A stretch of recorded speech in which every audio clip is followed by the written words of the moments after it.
ఆ నియోజకవర్గంలో ఇద్దరి మిత్రుల మధ్య పోటీ జరగనుందా? వైసీపీ నుండి ఎవరు బరిలోకి దిగబోతున్నారు?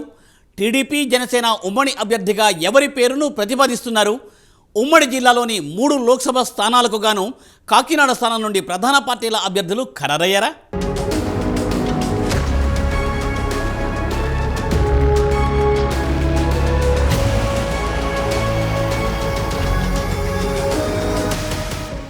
ఉమ్మడి జిల్లాలోని 3 లోక్సభ స్థానాలకు గాను కాకినాడ స్థానం నుంచి ప్రధాన పార్టీల అభ్యర్థులు దాదాపు ఖరారయ్యారు. వైసీపీ నుంచి సునీల్, టీడీపీ జనసేన కూటమి నుంచి సానా సతీష్, అలాగే టీడీపీ జనసేన ఉమ్మడి అభ్యర్థిగా సానా సతీష్ పేరును ప్రతిపాదిస్తున్నారు. ప్రస్తుతానికి సతీష్ను జనసేన అభ్యర్థిగానే పరిగణిస్తున్న ఈ 2 పార్టీల్లో పొత్తులో భాగంగా కాకినాడ లోక్సభ స్థానం నుంచి దక్కే పార్టీ తరపున ఆయన పోటీ చేయనున్నట్లు తెలుస్తోంది.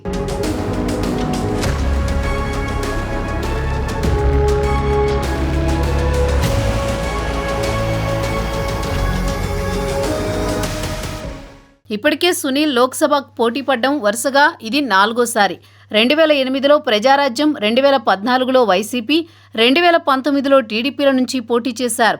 ఆయన దేశ విదేశాల్లో పలు పరిశ్రమలు, వ్యాపారాలు నిర్వహిస్తున్నారు. సానా సతీష్ స్థానికుడు. గతంలో ఆయన విద్యుత్ శాఖలో ఇంజనీర్గా పనిచేశారు. అనంతరం హైదరాబాద్ వెళ్లి కొన్ని వ్యాపారాలు చేపట్టారు. అటు చంద్రబాబు, ఇటు పవన్ కళ్యాణ్ ఇద్దరికీ ఆయన సన్నిహితులు. రాజకీయంగా ఎన్నికల్లో పోటీ పడ్డం ఆయనకి ఇదే ప్రథమం. గత కొన్ని మాసాలుగా ఆయన కాకినాడ లోక్సభ పరిధిలో పలు సామాజిక సేవా కార్యక్రమాలని నిర్వహిస్తున్నారు. ఈ పరిధిలో లోకేష్ పాదయాత్ర మొత్తం ఆయన ప్రత్యక్ష పర్యవేక్షణలోనే సాగింది. అలాగే తునిలో నిర్వహించిన చంద్రబాబు భారీ బహిరంగ సభ ఏర్పాట్ల నుంచి అన్నీ ఆయన కనుసన్నల్లోనే సాగాయి.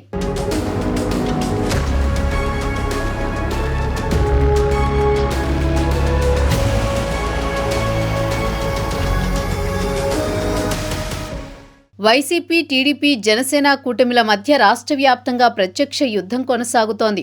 ఇరు పార్టీల నాయకులు పరస్పర శత్రువులుగా వ్యవహరిస్తున్నారు. కానీ కాకినాడ లోక్సభ టికెట్లకు ఖరారవుతున్న సునీల్, సతీష్ ఇద్దరూ సన్నిహితులే. ఇద్దరి మధ్య మంచి స్నేహపూరిత వాతావరణం ఉంది. అలాగే వాణిజ్య, పారిశ్రామిక సంబంధాలున్నాయి. కానీ రాజకీయాల విషయానికొచ్చేసరికి ఎవరి దారి వారిదే అన్నట్లుగా వ్యవహరిస్తున్నారు. ఎవరికి వారు తమ పార్టీతో పాటు తమ విజయానికి వ్యూహాలు సిద్ధం చేసుకుంటున్నారు.